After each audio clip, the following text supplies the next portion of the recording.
पंचदशी ग्रंथ में द्वितीय प्रकरण और द्वितीय प्रकरण के अंतर्गत आज श्लोक संख्या है 50। तो 50 नंबर के श्लोक की अवतरणिका देखिए। कह रहे हैं अस्मिन् अर्थे श्रुतिम प्रमाणयति। ठीक है ना जी, इस अर्थ में श्रुति को प्रमाण रूप से दे रहे हैं। इस अर्थ में मतलब कौन से अर्थ में? तो ऊपर बताया था कि माया सत असत से विलक्षण है। माया को सत्स्वरूप भी नहीं कह सकते, असत रूप भी नहीं कह सकते, सत असत उभय रूप भी नहीं मान सकते, अपितु माया कैसी है? सत असत से विलक्षण है। ठीक है ना जी, सत से विलक्षण है मतलब बाद योग्य है, और असत से विलक्षण है मतलब स्वरूप है। तब सत असत से विलक्षण माया है, इस वाक्य का क्या अर्थ हो जाता है? बाद योग्य स्वरूपवान माया है कि नहीं? इस प्रकार की सत असत से विलक्षण माया है, इस अर्थ को ही बताने के लिए श्रुति को प्रमाण रूप से दे रहे हैं ग्रंथकार। श्लोक नंबर 50 में तो श्लोक को पढ़ते हैं। नासदासिन्नो सदासीत्, नासदासिन्नो सदासीत्, तदानीं किं त्वभूत्तमः, तदानीं किं त्वभूत्तमः, सद्योगात्तमसः सत्त्वं, सद्योगात्तमसः सत्त्वं, न स्वतस्तन्निषेधनात्, न स्वतस्तन्निषेधनात्, नासदासिन्नो सदासीत्, तदानीं किं त्वभूत्तमः, सद्योगात्तमसः सत्त्वं, न स्वतस्तन्निषेधनात्।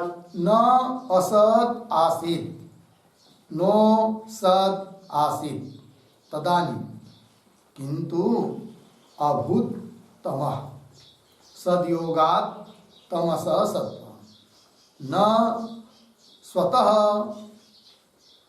तन्निषेधात्, तन्निषेधात् अन्वय। तदानीं न असत आसीत्,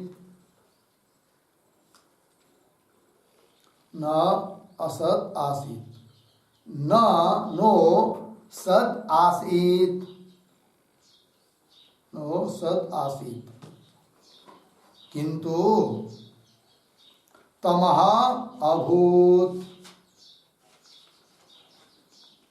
तमः अभूत्। नीचे सदयोगा तमसः सत्वं, स्वतः न, तद निषेधात्, तन निषेधात्। ठीक है, अर्थ देखिए भाई। तो कह रहे हैं तदानीम, तदानीम शब्द का अर्थ है प्रलय काले, प्रलय काल में या जगत उत्पन्न होने के पहले या प्रलय काल में। न असत आसित, वो जो माया है वो कैसी थी कैसी नहीं थी, इस बात को कह रहे हैं। तो तदानीम न असत आसित, असत नहीं थी। असत मतलब कई शब्द का अर्थ है यहाँ पर शून्य स्वरूप। तो उस समय वो माया शून्य स्वरूप भी नहीं थी, निस्वरूप नहीं थी, वंद्यापुत्र की तरह। न असत आसित लगा इतना।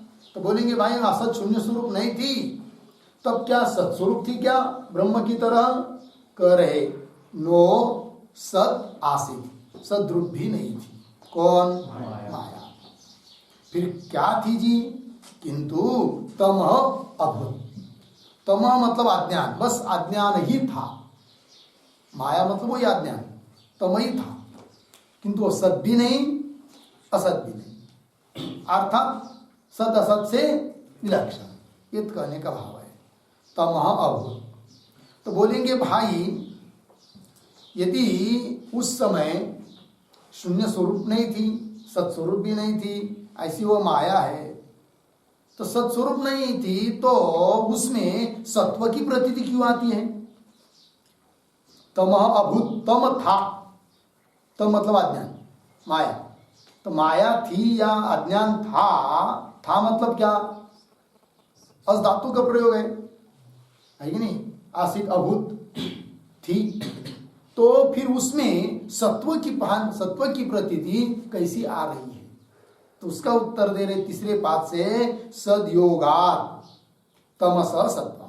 सत स्वरूप जो परमात्मा है ब्रह्म, उसका योग होने के कारण, उसका उसके साथ, ब्रह्म का उस माया के साथ कल्पित तादात्म्य संबंध होने के कारण, वस्तुतः ब्रह्म तो असंग है, उसके साथ किसी का संबंध हो नहीं सकता है, तो भी कल्पित तादात्म्य संबंध है, वास्तविक तादात्म्य नहीं है। वास्तविक माया ये कहीं ब्रह्म का स्वरूप नहीं है, कल्पित तादात्म्य संबंध है।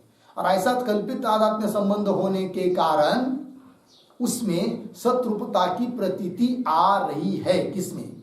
माया। वही लिखा, सदयोगा, सत का योग होने से तमसः सत्वम, सत्ता, विद्यमानता। ठीक है, स्वतः न, स्वतः सत्व उसमें नहीं है। किसमें? माया में। उसका अंगभूत सत्व नहीं है, मतलब स्वयं अपना ही सत्व उसमें नहीं है। जैसे रज्जु के ऊपर प्रतीत हुआ जो सर्प, तो सर्प अस्ति, ये प्रतीति आ रही है कि नहीं? तो सर्प में अस्ति मतलब सत्ता की प्रतीति आ रही है, किंतु सर्प में जो सत्व है वो स्वतः सर्प का है क्या? नहीं है। किसका है फिर? रज्जु का सत्व प्रतीत हो रहा है। किसमें? सर्प में। उसी प्रकार है, स्वतः सत्व सर्प का नहीं है। यदि उसका स्वतः अपना ही निजी सत्व रहता तो रज्जु का ज्ञान होने के बाद भी उस सर्प की प्रतीति होती है करके, किंतु प्रतीति होती नहीं है, इसलिए उसका सत्व स्वयं सिद्ध नहीं है। तो वही स्वतः न, क्यों? तन निषेधात्, निषेधनात्, उसका निषेध किया है कि नहीं? तम में, माया में कोई सत्व नहीं है, इस बात का, सत्व का क्या किया है? निषेध किया है, इसलिए उसका स्वयं का सत्व मान नहीं सकते हैं। हो गया। देखिए भाई, टीका देखिए,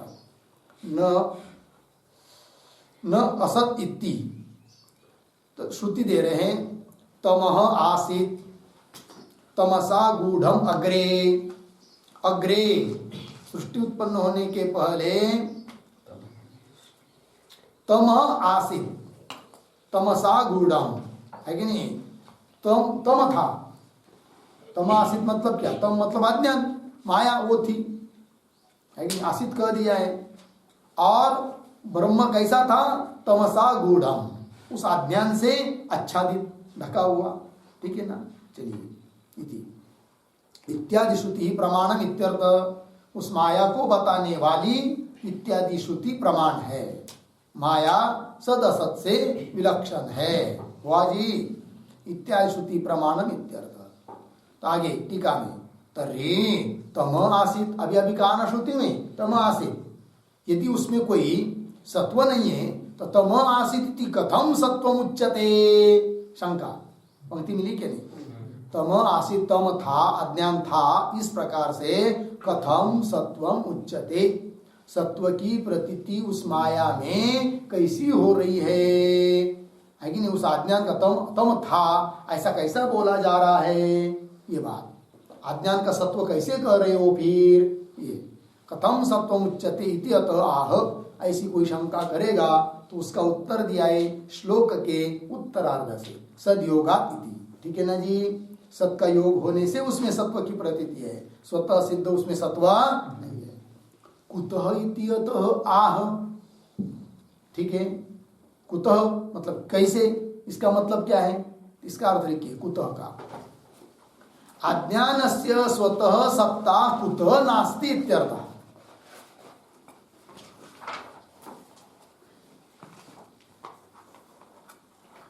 अज्ञानस्य स्वतः सत्ता कुतः नास्ति इत्यर्थः।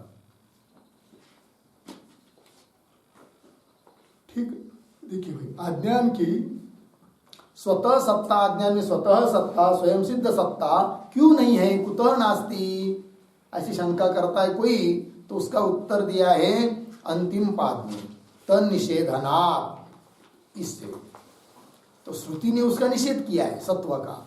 कौन श्रुति ने निषेध किया है? तो उस पर भी एक वाक्य लिखिए, नो सद आसित इति श्रुत्या। श्लोक में आया है ना तन निषेधनात्, टीका में वही लिखा है तन निषेधनात्, उसके ऊपर एक वाक्य, नो सद आसित इति श्रुत्या आज्ञानस्य सत्ता निषेधात् इत्यर्थः।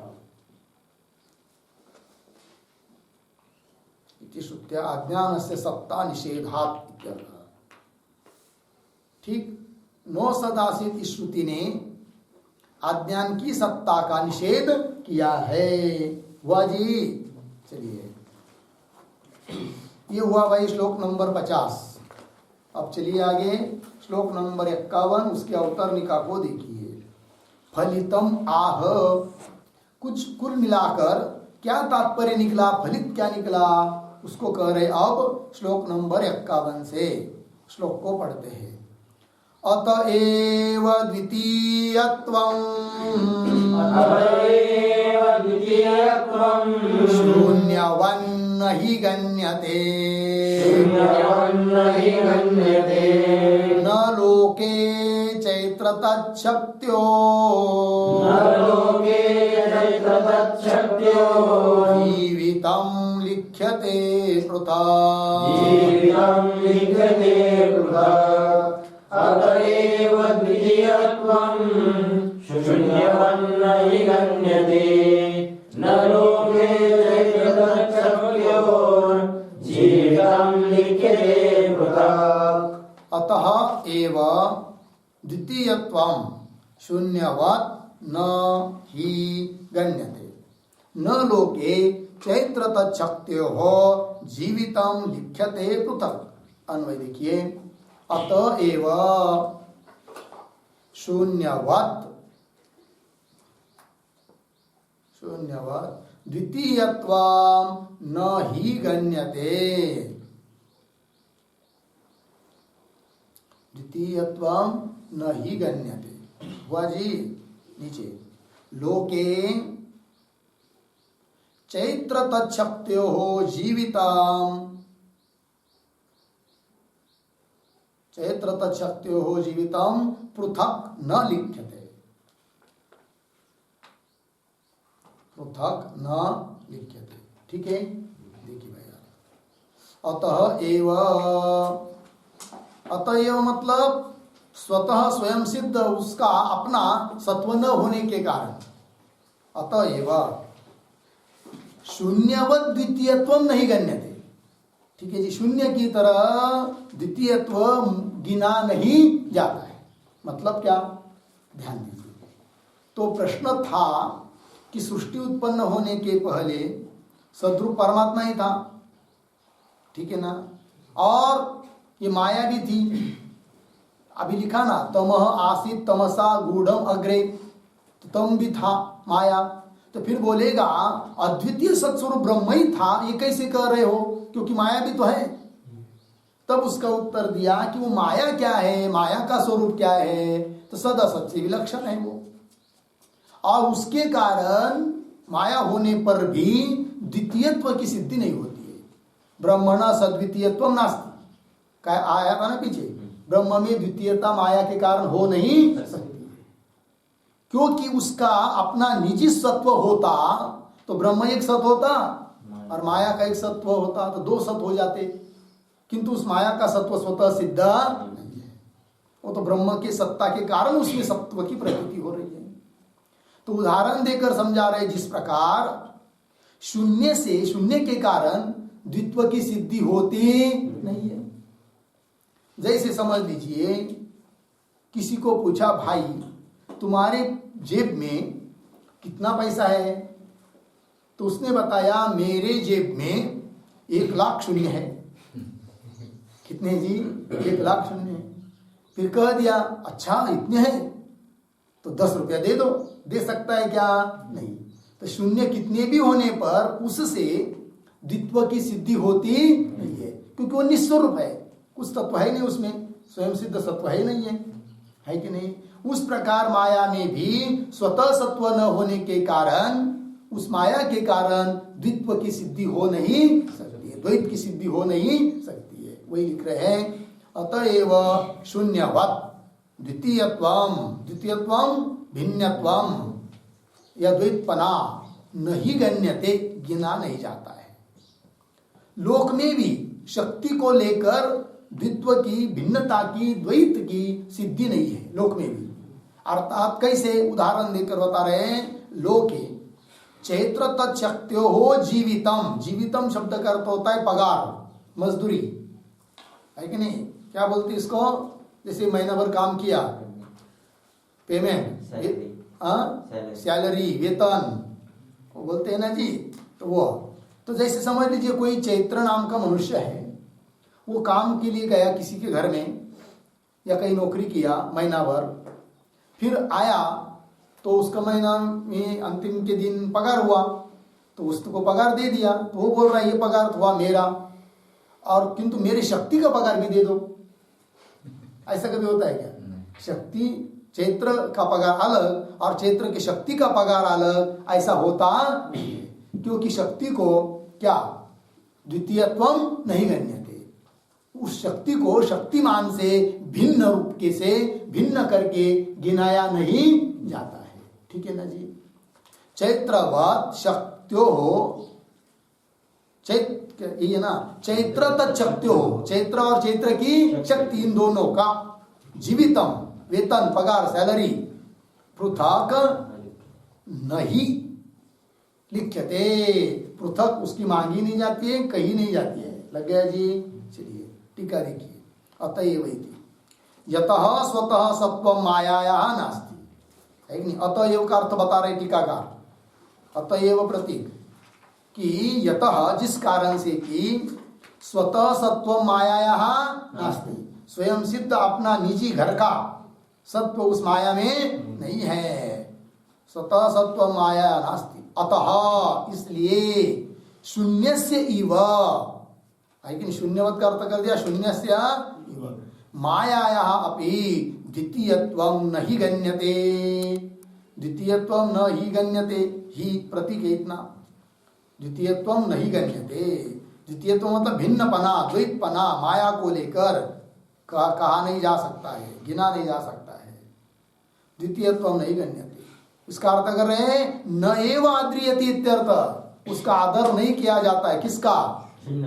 द्वितीयपना का, किसको लेकर? माया को लेकर। आगे देखिए, अनृतस्य द्वितीयत्व अनंगीकारे दृष्टांतम आह, ठीक है? अनृतस्य, अनृतस्य शब्द का अर्थ है मिथ्या, मिथ्या वस्तुनः द्वितीयत्व अनंगीकारी, मिथ्या वस्तु को लेकर द्वितीयत्व का अंगीकार नहीं होता है, इस बात को दृष्टांत देकर समझा रहे हैं। हो गया कि नहीं?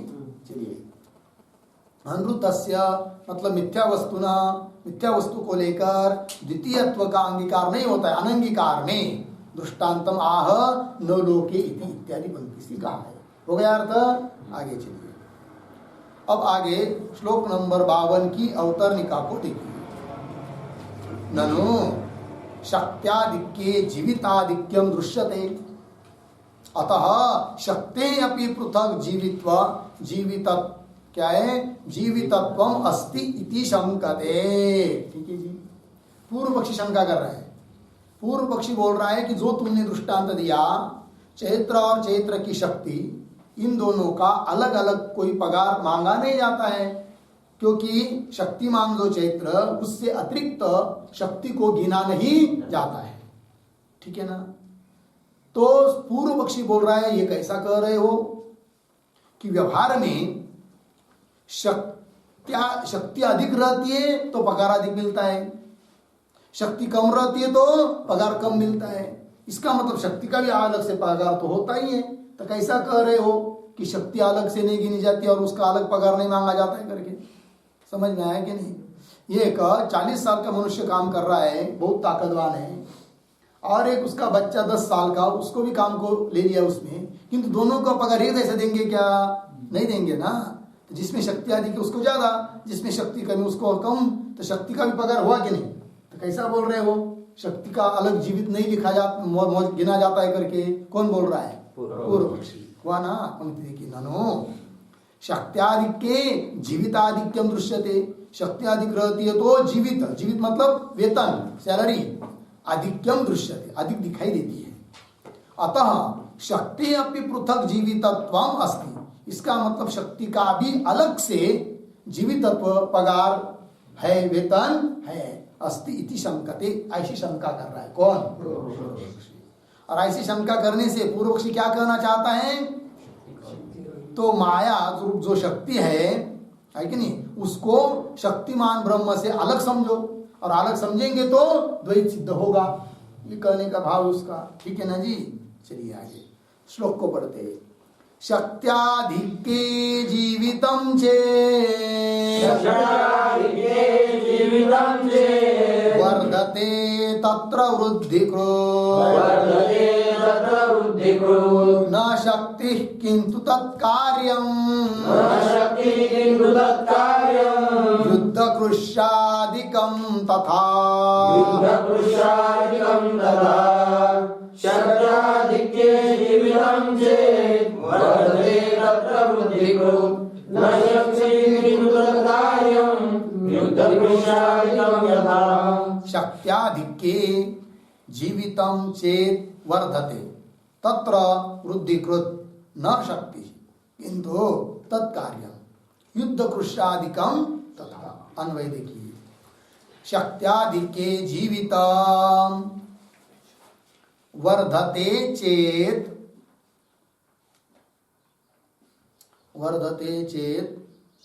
तत्र वृद्धिकृत शक्ति न किंतु तत्कार्यम युद्ध कृष्णादिकम तथा। और देखिए, शक्त्याधिक्ये जीवितम वर्धते चेत, शक्ति अधिक रहती है तो जीवित अर्थात पगार वर्धते बढ़ता है, ज्यादा मिलता है। चेत ऐसे ही कहोगे तो सिद्धांति कह रहे तत्र वृद्धिकृत मतलब वृद्धि का कारण, शक्ति ही ना, शक्ति नहीं है। पूर्व पक्ष क्या बोल रहा है? शक्ति अधिक रहती है तो पगार अधिक मिल रहा है, तो शक्ति का भी अलग पगार होता है, कैसा बोल रहे नहीं करके। सिद्धांति कह रहे भाई पगार तो मिल रहा है अधिक, किंतु शक्ति अधिक होने से नहीं। फिर कैसे मिल रहा है?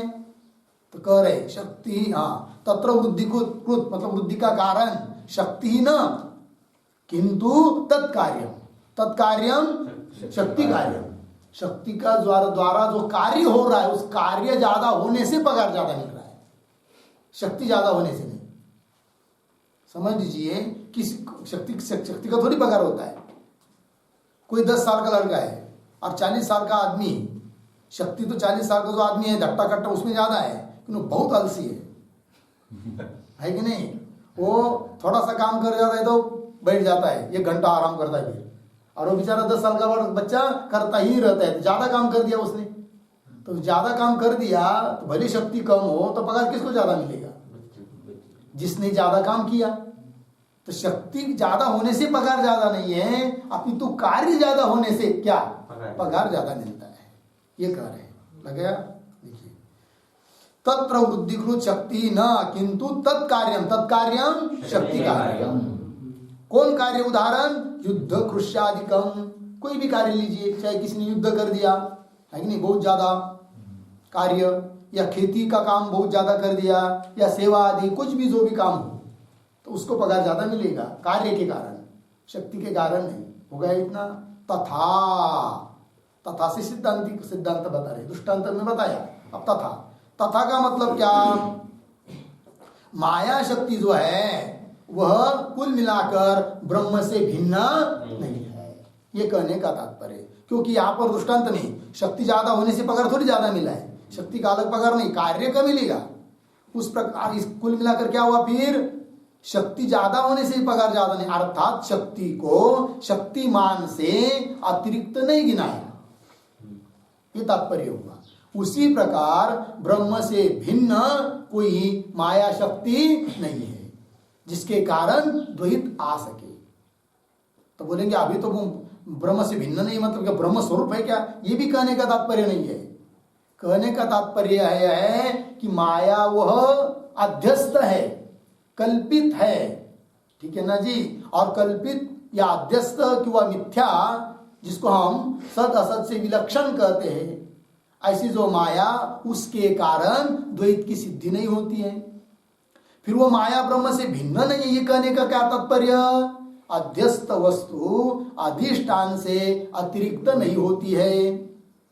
अध्यस्त जो सर्प वो अधिष्ठान रज्जु से अतिरिक्त नहीं होता है। इस दृष्टि से ब्रह्म से भिन्न कोई माया नहीं है, और ब्रह्म ही माया है ये बात भी नहीं है। माया है क्या?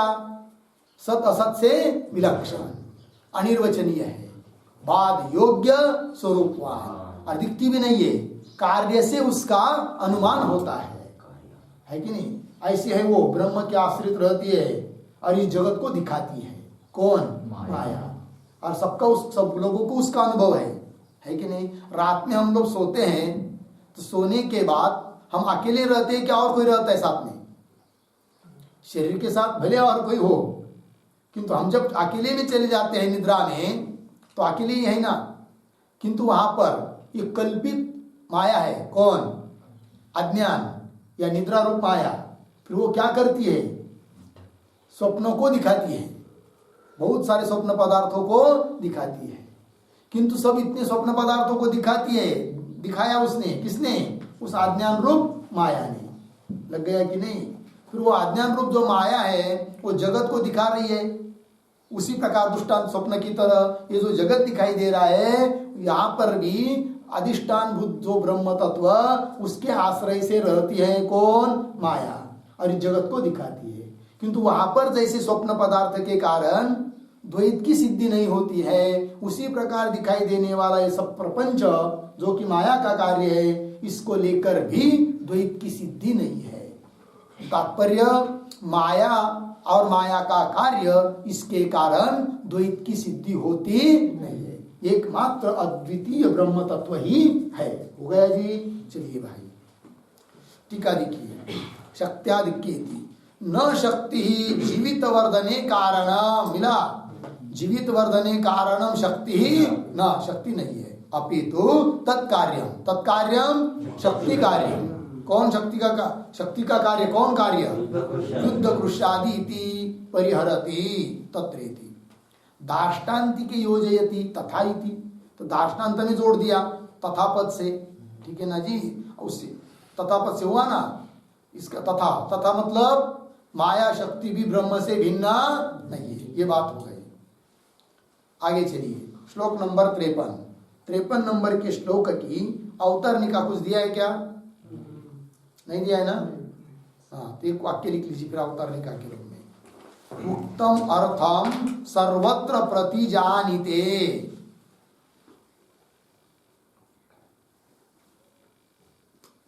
उत्तम अर्थम सर्वत्र प्रतिजानीते।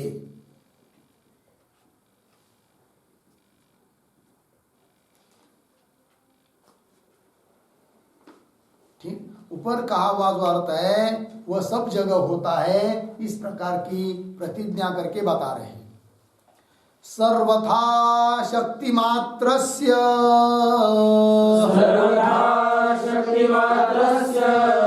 न पृथक् गणना क्वचित् शक्ति कार्यं तु नैवास्ति द्वितीयं शंक्यते कथम्। सर्वथा शक्तिमात्रस्य न पृथक् गणना क्वचित् शक्ति कार्यं तु नैवास्ति द्वितीयं शंक्यते कथम्। सर्वथा शक्तिमात्रस्य न पृथक् गणना क्वचित् शक्ति कार्यं तु न एव अस्ति द्वितीयं शंक्यते कथम्। अन्वय। सर्वथा शक्तिमात्रस्य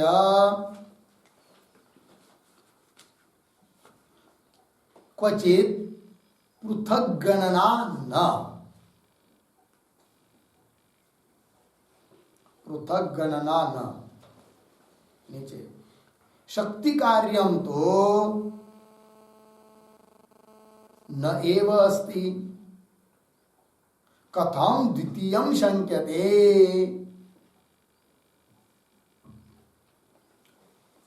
कथम द्वितीयं शंक्यते। देखिए भैया, सर्वथा सब प्रकार से शक्ति मात्रस्य पृथक क्वचित, क्वचित मतलब कहीं पर भी, पृथक गणना न, पृथक गणना मतलब शक्तिमान से पृथक शक्ति की गणना नहीं होती है। ठीक है जी। हाँ, फिर इसका मतलब जैसे व्यवहार में शक्तिमान जो व्यक्ति, उससे अतिरिक्त शक्ति की गणना नहीं होती है। यदि शक्ति की गणना अलग करते तो शक्ति का भी अलग पगार मिलता, किंतु ऐसा होता नहीं है। ये हुआ। उस प्रकार इधर भी माया ब्रह्म की शक्ति है, किंतु ब्रह्म की शक्ति होने पर भी उसको ब्रह्म से अलग नहीं गिना जाता है। अर्थात उस माया रूप शक्ति के कारण द्वैतपना ब्रह्म में नहीं आता है। अद्वैतपना उसका अखंड जीव का त्यू है। ये बात कही। फिर अब ये बात तो हो गई, माया के कारण द्वैतपना नहीं आता है, अद्वैत की हानि नहीं होती। कोई बोलेगा ठीक है, माया के कारण द्वैतपना नहीं आ रहा है, किंतु माया का जो कार्य जगत, आकाशादि प्रपंच, नाम रूपात्मक जगत, उसके कारण तो द्वैतपना आएगा। अर्थात ब्रह्म एक वस्तु ही और जगत दूसरी वस्तु ही, तो द्वैतपना आया। तो उसका उत्तर दे रहे हैं, माया का जो कार्य है उस कार्य को लेकर भी ब्रह्म में द्वैतपना नहीं आता है, द्वितीयत्व की सिद्धि नहीं होती है। कैसे कह रहे, शक्ति कार्यम तू न एव अस्ति, है कि नहीं। उस प्रलय काल में, है कि नहीं, जगत उत्पन्न होने के पहले शक्ति तो थी माया, उसके कारण द्वैतपना नहीं हो रहा है, ये बात कह दी। कोई बोलेगा जगत को लेकर, तो उस समय माया का कार्य है नहीं था, नाम रूपात्मक जगत नहीं था ना, तो उस समय उसके कारण द्वैतपना कैसा आएगा, अर्थात नहीं आएगा। ठीक है जी। वही लिखा है, शक्ति कार्यम तो नएव अस्ति, नाम रूपात्मक जो शक्ति का कार्य है, प्रपंच क्या है, नाम रूपात्मक प्रपंच है और वो माया का कार्य है। तो शक्ति अर्थात माया, उस माया का कार्य जो नाम रूपात्मक प्रपंच, वह तो नएव अस्ति, उस प्रलय काल में जगत उत्पन्न होने के पहले है नहीं था। तो कथम द्वितीयत्वम शंक्यते, उसको लेकर द्वैतपना की शंका कैसे कर रहे हो, अर्थात शंका नहीं कर सकते। किसको लेकर, जगत को लेकर। किसकी शंका, द्वैतपना की शंका, द्वितीयत्व की शंका कर नहीं सकते। क्यों, उस समय द्वैत अर्थात जगत था ही नहीं, ये बात हुई। टीका देखिए, सर्वथेति माभूत शक्त्या सद्वितीयत्वं सतः, मिला अर्धविराम, तो कैसा पढ़ेंगे, सतः शक्त्या सद्वितीयत्वं माभूत। सतः अर्थात शत्रु ब्रह्म का सद्वितीयत्वपना शक्ति के द्वारा मत हो, अपितु तत्कार्येण तद्भवति एव इति आशंक्य। अपितु तत्कार्येण, तत्कार्येण माया कार्येण, शक्ति कार्येण, माया का कार्य कौन, जगत, तत्कार्येण तद्भवति एव, तद्भवति तत् सद्वितीयत्व, है कि नहीं, द्वितीयत्व सद्वितीयत्व, है कि नहीं, तद्भवति एव, द्वितीयत्व तो होगा ही, इति आशंका, ऐसी शंका करके उत्तर दे रहे, तस्य तदानीम असत्वेन अपि न सद्वितीयत्वम इति आह। ठीक है जी, ध्यान दीजिए, तस्य तदानीम, तस्य हाँ, माया कार्यस्य, शक्ति कार्यस्य, तस्य का अर्थ तस्य शक्ति कार्यस्य तदानीम प्रलय काले असत्वेन, न होने के कारण, असत्वेन अपि न सद्वितीयत्वम, सद्वितीयत्व ब्रह्म में नहीं होता है, इति आह, इस बात को कह रहे हैं शक्ति कार्यम तु इत्यादि पंक्ति के द्वारा, श्लोक के उत्तरार्ध से कह दिया। हो गया जी। आगे चलिए, अब आगे है श्लोक नंबर 54 की अवतरणिका को देखिए। ननु सच्शक्ति, यही है ना जी। पूर्व पक्षी शंका कर रहा है, ठीक है। तो शत्रु परमात्मा में शक्ति है, ये कह दिया कि नहीं? किंतु शत्रु परमात्मा में शक्ति कहने पर भी, माया कहने पर भी उसके द्वारा द्वितीय तो होता नहीं, ये कह दिया। किंतु अब पूर्व पक्षी शंका कर रहा है। क्या शंका कर रहा है? वो बोलता है कि सत्स्वरूप परमात्मा में जो माया शक्ति तुम कह रहे हो, वो माया रूप शक्ति ब्रह्म में, ब्रह्म के संपूर्ण ब्रह्म में है, अख्य ब्रह्म में है, या ब्रह्म के एक भाग में है? कौन? वो माया रूप शक्ति, ठीक है ना जी। ननु सत्शक्ति, पंक्ति देखिए, सत्शक्ति शत्रु परमात्मा की शक्ति, सती सर्वत्र वर्तते। सती, सती शब्द का अर्थ है ब्रह्मणि, सती मतलब ब्रह्मणि, ब्रह्म में सर्वत्र वर्तते अर्धविराम। उत एक देशे, एक देश में, एक भाग में, तो एक देशे का अर्थ लिखिए एकावयवे। वो शक्ति ब्रह्म में, संपूर्ण ब्रह्म में है या ब्रह्म के एक अवयव में है, ये प्रश्न, ठीक है जी। तो सिद्धांति कह रहे नाद्य, नाद्य मतलब वह शक्ति ब्रह्म के संपूर्ण भाग पर है, ये नहीं कह सकते। पहला विकल्प नाद्य। क्यों? मुक्त ही प्राप्य ब्रह्म अभाव प्रसंगात, ये आपत्ति आती है। कब? ब्रह्म के, हाँ, ब्रह्म के संपूर्ण ब्रह्म के ऊपर मानेंगे क्या? माया रूप शक्ति, तब क्या दिक्कत आएगी? मुक्त ही, मुक्त जो पुरुष है, जीवन मुक्त, उनको प्राप्य, प्राप्त करने योग्य जो ब्रह्म, उसका अभाव हो जाएगा। क्योंकि मुक्त पुरुष के द्वारा प्राप्य ब्रह्म कौन है? शुद्ध ब्रह्म प्राप्य है। तो शुद्ध ब्रह्म रहेगा ही नहीं, जहां तक क्या माया ही बैठी रहेगी।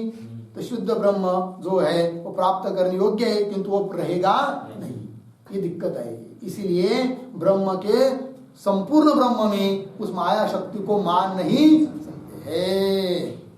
मुक्त ही प्राप्य ब्रह्म अभाव प्रसंगा, ठीक है ना जी। दूसरी बात समझ लीजिए, ब्रह्म में, संपूर्ण ब्रह्म में मानेंगे किसको? माया शक्ति को। तो होगा क्या? तो ब्रह्म जैसा निरपेक्ष व्यापक है, तो वैसी निरपेक्ष व्यापक हो जाएगी कौन? माया। माया भी निरपेक्ष व्यापक हो जाएगी। और यदि उसको निरपेक्ष व्यापक कहेंगे तो ज्ञान से उसकी निवृत्ति नहीं होगी, ठीक है ना जी। निरपेक्ष व्यापक ब्रह्म की जैसी ज्ञान से निवृत्ति नहीं होती है, वैसी माया की भी ज्ञान से निवृत्ति नहीं होगी। फिर ज्ञान से निवृत्ति होगी ही नहीं, तो जीवन मुक्त जो पुरुष है, ज्ञानी, उनके द्वारा प्राप्य ब्रह्म, शुद्ध ब्रह्म तो रहेगा नहीं। फिर कौन ब्रह्म मानना पड़ेगा? माया विशिष्ट ब्रह्म, वो प्राप्य मानना पड़ेगा जीवन मुक्त के द्वारा, मुक्त पुरुष के द्वारा। तो माया विशिष्ट ब्रह्म की प्राप्ति ज्ञानी को होती है, यह कहना पड़ेगा, ठीक है ना। और यदि ऐसा कहेंगे तो माया विशिष्ट ब्रह्म की प्राप्ति हो गई, अर्थात प्रपंच की प्राप्ति हुई, तो पुनः पुनः उसका जन्म मरण नहीं होता रहेगा, मोक्ष उसको कहां से मिलेगा? ये दिक्कत आएगी। इसलिए उस माया को ब्रह्म के संपूर्ण भाग में कह नहीं सकते। फिर क्या कहना पड़ेगा? ब्रह्म के एक भाग में मानना पड़ेगा। किसको? माया को, है कि नहीं? किंतु कैसा माने एक भाग में? ब्रह्म के लिए कोई भाग होता है क्या?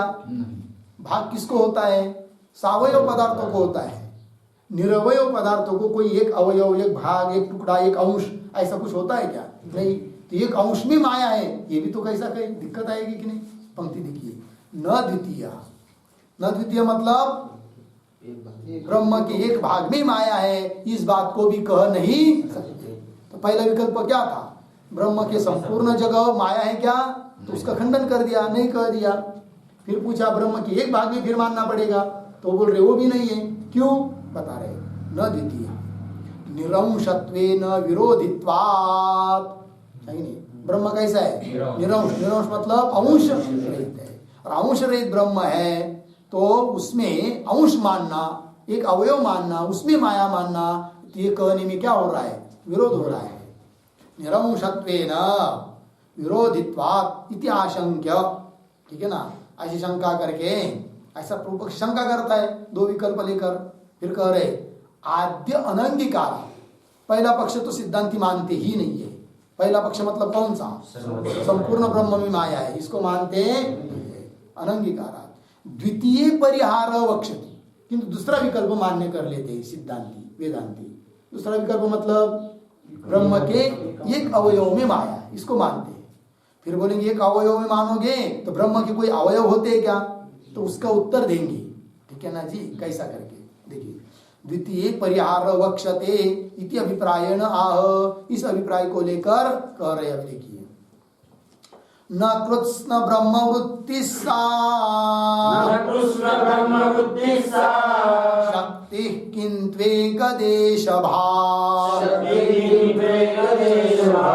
घट शक्तिर्यथा भूमौ स्निग्ध मृद्देव वर्तते।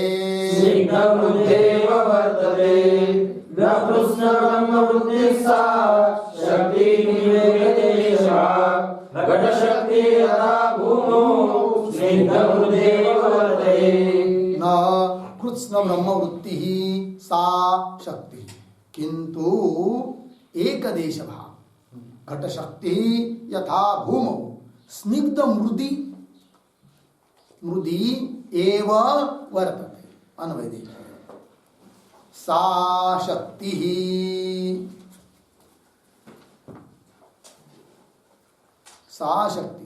कृष्ण ब्रह्म वृत्ति न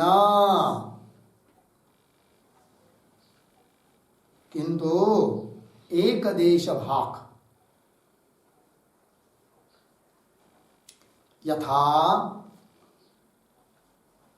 घट शक्ति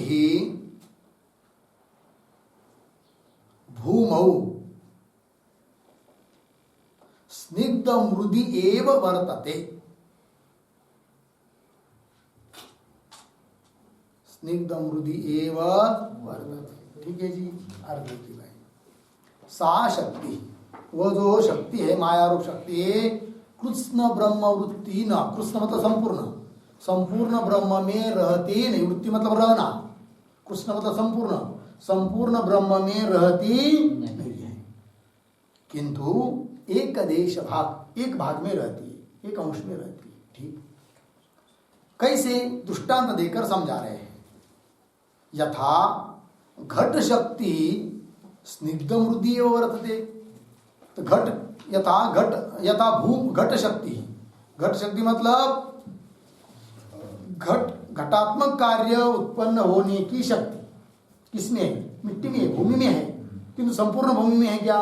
नहीं। भूमि के एक देश, एक भाग, कौन सी भूमि में है? स्निग्ध भूमि, स्निग्ध मिट्टी जहां मिलती है उसी मिट्टी में शक्ति है घट कार्य उत्पन्न करने की, सभी भूमि में नहीं है। उस प्रकार, ठीक है ना जी। हम लोग घट नहीं बना सकते, क्योंकि घट के लिए उपादान कारण जिस प्रकार की मिट्टी चाहिए उसका ज्ञान हम लोगों को नहीं है, उपादान कारण का ज्ञान नहीं है। किंतु कुलाल बना सकता है, क्योंकि उसको पता रहता है क्या कौन सी मिट्टी से घट बनता है और कौन सी मिट्टी से नहीं बनता है, ठीक है जी। उसका परीक्षण वो करता है। चलिए, तो यथा घट शक्ति भूमौ, भूमि में स्निग्ध मृदि, स्निग्ध मृदि मतलब स्निग्ध कैसी? चिक्कन भूमि है, जिसमें पाषाण के खंड न हो, खड़े न हो, और अच्छी मिट्टी, ठीक है ना जी। चलिए, जिसमें चिकनाहट है, तो स्निग्ध मृदि वर्तते हुआ। टीका देखिए, न कृत्स्नेति एक देश वृत्तौ दृष्टान्तम आह घटेति। एक देश वृत्ति में एक देश शक्ति एक देश में रहती है, इस बात के लिए दृष्टांत दिया भूमि ओ घट का, ठीक है जी। देखिए भाई, एक देश वृत्तौ, वृत्ति मतलब रहना, शक्ति एक देश में रहती है, इस बात के लिए दृष्टांत दिया। कौन से पंक्ति से? घट शक्ति यथा भूमौ स्निग्ध मृद्देव वर्तते, इस पंक्ति से। हुआ जी। चलिए आगे के श्लोक को उत्तर निकाल। श्लोक की शक्ति शक्ति ही एक देश वृत्तित्व प्रमाणवाह। वो जो शक्ति है माया रूप शक्ति ब्रह्म के एक देश में रहती है, इसके लिए क्या दे रहे? अब प्रमाण दे रहे श्रुति का प्रमाण। श्लोक को पढ़ते हैं। पादोस्य सर्वा भूतानि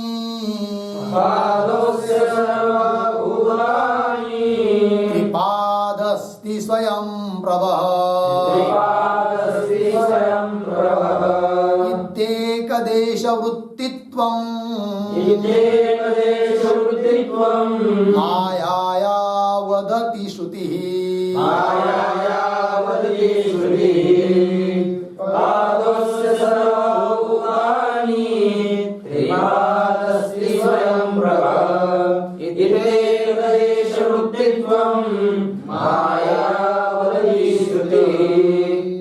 पादः अस्य सर्वाभूतानि त्रिपाद अस्ति स्वयं प्रभः इति एकदेश वृत्तित्वं मायायाः वदति श्रुतिः।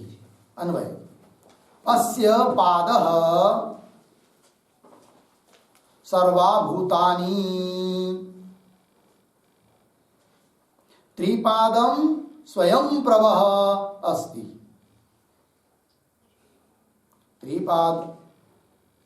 त्रिपाद स्वयं प्रभः अस्ति हुआ नीचे। इति श्रुति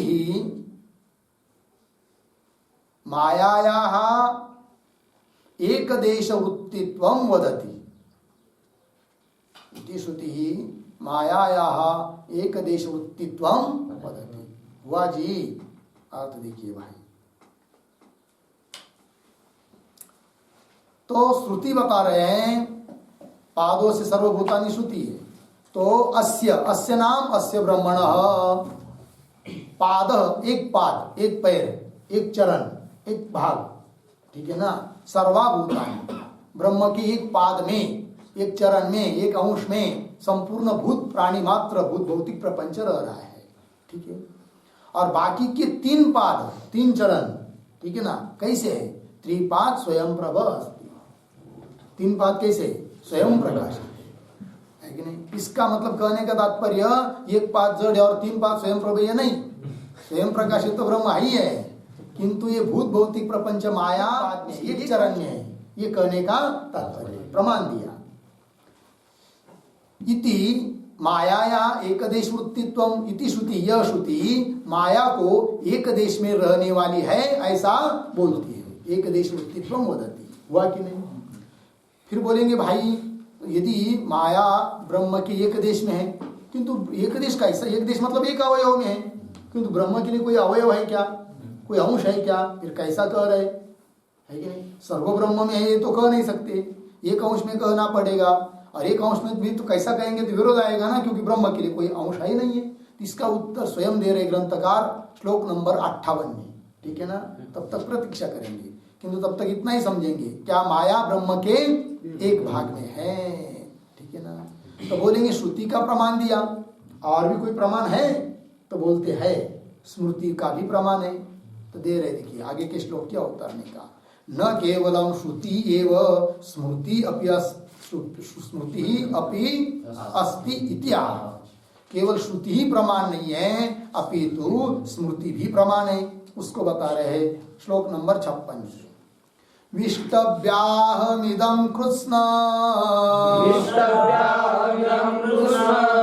एकांशेन स्थितो जगत्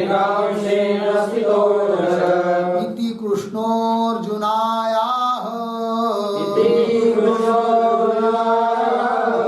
जगतस्त्वेकदेशता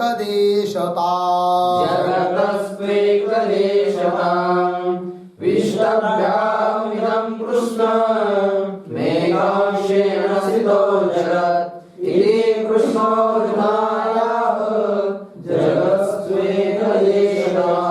विष्टभ्य अहम् इदं कृत्स्नम् एकांशेन स्थितः जगत् इति कृष्णः अर्जुनाय आह जगतः तु एकदेशताम्। अन्वय अहम् कृत्स्नम् इदं जगत् अहम कृत्स्नम् इदं जगत् एकांशेन विष्टभ्य स्थितः